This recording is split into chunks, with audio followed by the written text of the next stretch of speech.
said, and approached the topic of carezza, or sexual intercourse, as the exchange of sexual energy. She obviously knew what I meant.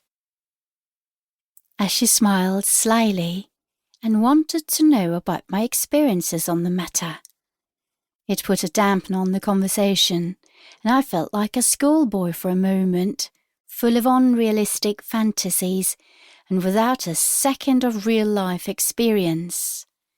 But when she said, "I have yet to meet a man who knows about this, but I seem to have finally met one," I began to feel hard, the blood throbbing in my loin.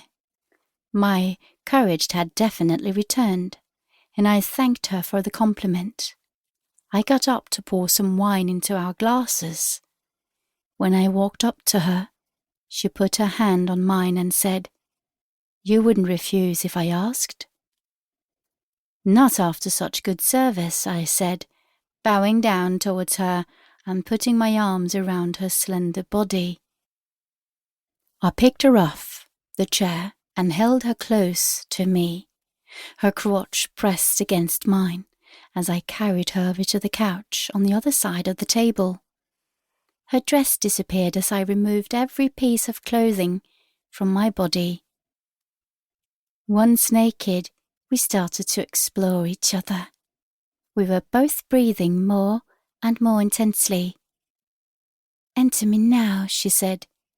"We mustn't lose control, you know." Slowly, I slid all the way into her and almost completely out again. Then, for a while, I gently moved only a few centimeters in and out. My dick pounded as I felt the pleasurable, hot, tight grip that she held me in. I breathed slowly and deeply to avoid losing myself completely in the pleasure that tempted me. We found a rhythm that felt soothing, while at the same time she got increasingly turned on. I found the short, calm thrusts harder, after a while slowly, and I pushed myself deeper inside her as she moved faster and faster towards me. Suddenly she stopped. Blushing, she looked up at me with glassy eyes. I almost forgot what we were really going to do. She turned her head to the side and looked out into the room. It's easy to get carried away and give in to the craving of an even greater pleasure. "I'm like that too," she said.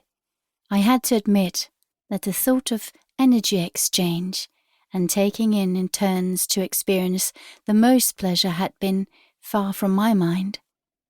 "We have to pull ourselves together," I said. "At first, perhaps we should clearly signal who is to enjoy the pleasure and who should hold back," she said.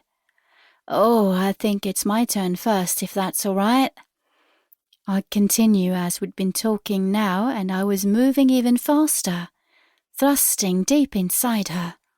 There was nothing in the way she met my thrusts that indicated she was about to pause. I heard the whimpers and moans of a woman about to orgasm, whether she wanted it or not. I let go, no longer able to hold back, catching up with her on the path of total, all-embracing pleasure.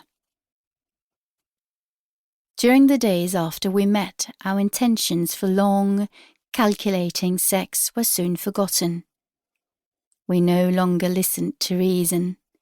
Eventually, we became more able to control our emotions, and both of us got to experience and learn the kind of sophisticated sexuality that we once had only read and dreamed about.